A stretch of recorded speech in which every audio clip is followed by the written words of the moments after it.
시편 105편 37절, 38절 다 같이 합독하시겠습니다. 또 그분께서 그들을 은과 금과 함께 데리고 나오시니 그들의 지파들 가운데 허약한 자가 하나도 없었도다. 그들에 대한 두려움이 저들 위에 임하였으므로 그들이 떠날 때에 이집트가 즐거워하였도다. 자, 37절과 38절에서 바로 37절에 애굽이 은금 경제를 이제 회개 경제로 드리면서 기뻐했습니다. 그 기뻐한 이유가 뭐냐면은 38절에 이스라엘 민족이 출애굽했기 때문에 은금 경제를 드리면서 회개 경제로 드리면서 그들이 기뻐하였다 했습니다. 자, 기뻐했고 또 이스라엘 민족은 출애굽하면서 기뻐하였다라고 43절에 읽겠습니다. 그분께서 자신의 백성을 43절에 그분께서 자신의 백성을 with joy 기쁨과 함께 데리고 나오시고 출애굽 자신의 택한 자들을 with gladness 즐거움과 함께 데리고 나오셨다라고 기쁨을 두 번 강조했습니다. 자, 그래서 출애굽의 기쁨 43절 그분께서 자신의 백성을 기쁨과 함께 데리고 나오시고 출애굽 with joy 기쁨과 함께 데리고 나오시고 다시 한번 기쁨을 강조합니다. 자신의 택한 자들을 with gladness 즐거움과 함께 데리고 나오셨다는 것을 출애굽을 할 때에 그들이 뭐 했습니까? 이스라엘 민족이 뭐 했어요? 기뻐했다는 것입니다. 그리고 왜 기뻐했습니까? 시간적으로 보게 되면은 출애굽기 12장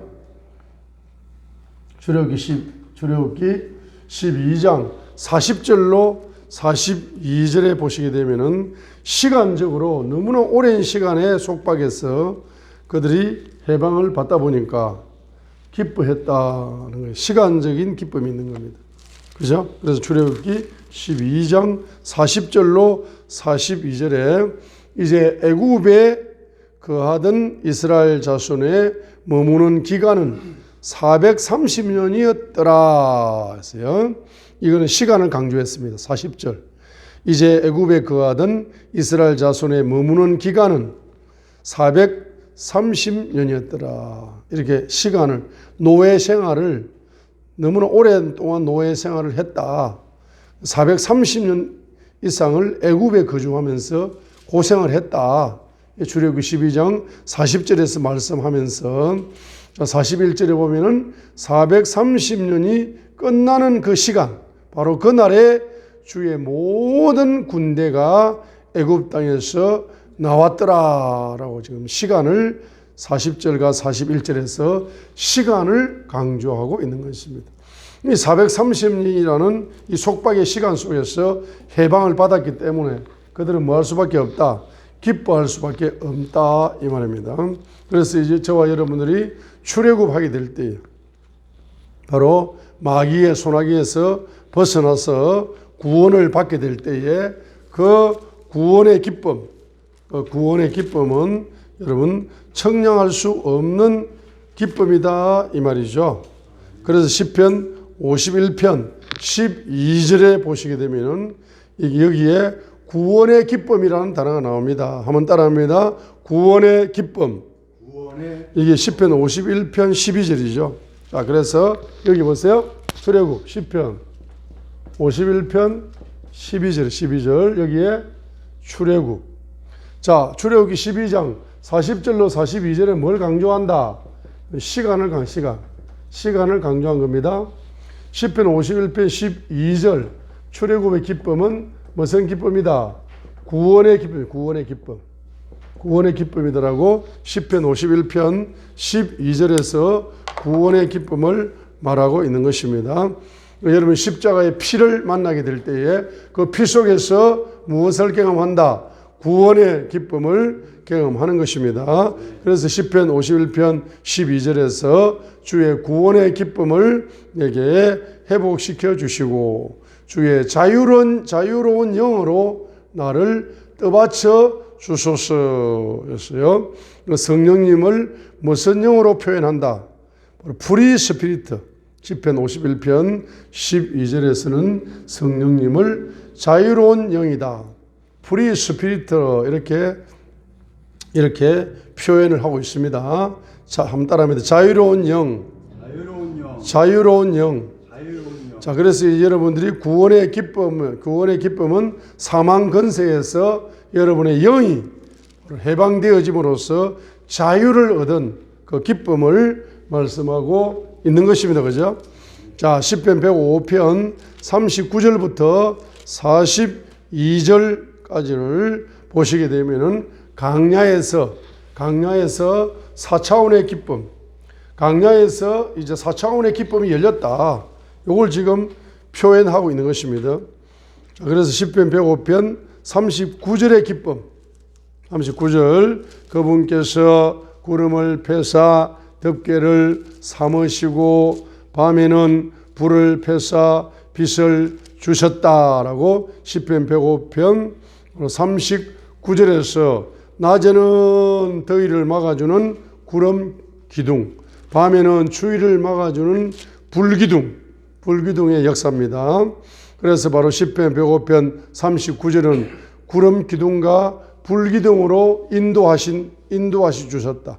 그럼 구름 기둥과 불기둥은 영적으로 보면은 성령님이 저와 여러분을 인도해 주시는 그 기쁨, 성령님이 저와 여러분들을 이끌어 주실 때의 기쁨, 인도해 주실 때의 기쁨, 성령님이 역사하실 때에 여러분에게 강야에서도 그 강야의 악조건을 초월할 수 있는 영적인 기쁨을 이제 시편 105편 39절에 있는 것처럼 영적인 기쁨, 성령님이 주시는 기쁨을 말씀함과 동시에 실제적으로 여러분이 낮에 이제 더위와 밤의 추위를 실제적으로 성령님이 역사하시어서 여러분을 보호하여 주시고 인도하여 주심으로 말미암아서 여러분에게 무엇을 누리도록 만든다? 기쁨을 누리도록 만든다 이 말입니다. 40절에서는 백성이 구한 적 그분께서 메추라기들을 가져오시고 하늘의 빵으로 그들을 만족하게 하셨도다 했습니다. 그러니까 3차원 기쁨이 강야에서 열리는 3차원 기쁨이 40절인 겁니다. 그렇죠? 그래서 기도를 하게 되니까 주님께서 응답을 해 주시는데 메추라기를 공급해 주시고 만나를 공급하여 주심으로 말미암아서 경제적인 기적을 부어 주시어서 만족과 기쁨을 주셨다 이 말입니다. 주님께서 여러분의 기도에 응답하시어서 계속적으로 필요한 경제를 일용할 양식을 구하게 될 때 주님께서 여러분에게 그걸 공급하여 주심으로 여러분이 기쁨을 누리게 되는 것이고 또 41절에는 반석에 바로 물이 솟아나서 반석에서 바로 강물이 터져서 여러분의 목마름을 해결하여 주심으로 말미암아서 여러분에게 기쁨이 오는 것입니다. 특별히 42절에 이는 그분께서 자신의 거룩한 약속과 자신의 종 아브라함을 기억하셨기 때문이로다 했어요. 그래서 아브라함의 조상에게 주신 약속의 말씀, 예언의 말씀, 언약의 말씀이 그대로 후손들에게 바로 적용이 되어짐으로 말미암아서 이 4차원의 기쁨을 강야에서 누리게 되었다 이 말입니다. 그렇죠? 그래서 바로 이것이 다른 말로 말하면은 시편 119편 174절이죠. 하반절에 보면은 주의 법이 내 기쁨입니다라고. 시편 119편 174절에 보면은 You are law 당신의 법이 is my delight. 주의 법이 내 기쁨입니다. 라고 시편 119편 174절 하반절에서 말씀하고 있습니다. 주의 법이 내 기쁨이다. Your law is my delight. 한번 따라합니다. Your law is my delight. Your law, 주의 법이 is my delight. 주의 법이 내 기쁨이다. 그래서 시편 105편 40 바로 2절이 적용이 된다 말이에요. 시편 105편 42절이 다른 말로 말하면은 시편 119편 174절 하반절이다 이 말이에요. 기쁨이다. 그죠? 시편 119편 170 바로 4절이 바로 주의 법이 내 기쁨이다. 따라합니다. 주의 약속이 나의 기쁨이다. 주의 약속이 나의 기쁨. 약속의 성취가 나의 기쁨이다. 약속의 성취가 나의 기쁨. 예언이 나의 기쁨이다. 예언이 나의 기쁨. 예언의 성취가 나의 기쁨이다. 예언의 성취가 나의 레마의 말씀이 기쁨이다. 레마의 말씀이 말씀의 실상이 기쁨이다. 말씀의 실상이 그게 바로 시편 105편 42절 42절이 시편 119편 174절 하반절이 적용이 되어 가지고 여기에 기쁨이란 말이 한 번도 안 나오잖아. 문자적으로. 그죠? 시편 105편 39절에 또 40절에 41절에 문자적으로는 기쁨이라는 단어가 안 나오죠. 그렇죠? 그래서 42절만 나온다면 42절. 이렇게 강야에서 이와 같은 기적적인 공급이 있었던 것은 42절 때문이다 말이죠. 근데 그 42절이 어디에 적용된다? 시편 119편 174절 하반절에 적용이 되어 가지고 약속의 말씀을 받을 때 기뻐하고 약속의 말씀이 성취될 때 기뻐하고 예언의 말씀을 받을 때 기뻐하고 예언의 말씀이 성취될 때 기뻐한다 이런 뜻입니다. 그죠? 그 다음에도 가나안 땅에서 뭐 한다? 44절 가나안 땅에서 기뻐한다. 그들에게 이교도들의 땅들을 주셔서 그들이 그 백성들이 수고한 것을 상속하게 하셨으니 가나안 땅을 상속받았으니 45절에 보세요. 이것은 그들이 자신의 법규들을 준수하고 자신의 법들을 지키게 하려 하심이로다. 이 45절이 시편 119편 174절 하반절이 적용이 되는 거다 이 말이에요. 주의 법이 나의 기쁨이다가 적용이 되는 겁니다. 그래서 가나안 땅을 여러분이 생각해 보세요. 가나안 땅을 정복할 때 기뻐요, 안 기뻐요? 여리고성을 하루에 한 바퀴 돌고 마지막 날 7바퀴 돌았는데 그 난공불락 같은 여리고성이 말입니다. 전쟁을 한 적이 없어요. 그냥 뺑뺑이만 하루에 한 바퀴 돌았어요. 7일까지. 그런데 이제 하나님의 큰 손이 나타나가지고 난공불락을 정복하게 만들어 줘버리는 거야. 그러니까 하나님이 역사해 버리니까 여러분은 조금만 순종했는데 하나님이 크게 역사하니까 바로 여리고성이 정복되니까 기뻐요, 안 기뻐요? 기쁘다 이 말입니다. 그죠? 가나안 땅이 중부, 남부, 북부가 정복될 때마다 여러분들은 기뻐할 수밖에 없는 것입니다. 그래서 여기에서 뭐가 열립니까? 바로 출애굽하여서 광야를 걸어가고 가나안 땅에 오게 될 때까지가 전부 다 바로 기본이 뭐가 열린다? 기쁨이 열리는 거예요. 기쁨이 열리는 겁니다. 그렇기 때문에 우리가 예수님을 믿는 사람들에게 나타나는 가장 공통된 특징이 뭐냐 하게 되면은 바로 그것은 기쁨이 열려야 된다. 기쁨이 열려야 돼요. 아멘. 기쁨이 열려야 되는데 이 한국 사람들 보면은 표정이 없어요. 표정이 없어. 기쁨이 없다는 이야기입니다. 그러니까 여러분이 아마 태어났을 때에 어떤 일이 있었느냐 하면은 바로 어떤 일이 있었습니까? 여러분의 옆집하고 여러분하고 좀 달랐던 모양이지. 옆집에서는 뭡니까? 어린애가 태어나면은 기쁘죠? 그죠? 그리고 어린애가 말입니다. 옹알이를 하면은 부모들이 그냥 춤을 춘다고 옹알이를 한다. 옹알이 한다. 그리고 아빠, 엄마 이게 단어를 쓰면 말입니다. 이 천재가 태어났다. 천재가 태어났다고 박수를 칩니다.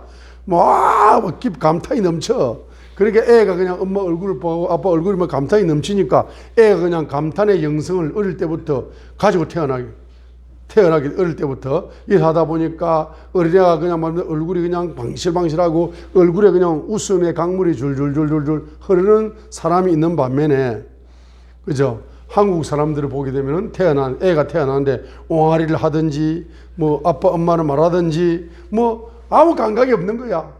아무 감각이 없으니까 어린애가 어릴 때부터 감각이 있다 없다? 감각이 없는 거야. 한국 사람들은. 그러니까 한국 사람들은 아무리 뭐 성공했고 부자고 아무리 잘났고 한 사람들도 어디 뭐 행사에 가보면 전부 다 얼굴이 다 말이면 석가모니처럼 굳어 있어. 얼굴이 굳어 있어가지고 강사들이 재미가 없는 거야. 왜? 다 굳어 있으니까. 여러분 얼굴 한번 옆에 분 한번 보세요. 얼굴이 굳어 있는지 웃고 있는지. 할렐루야. 자, 그래서 우리 이 기본이 뭐다?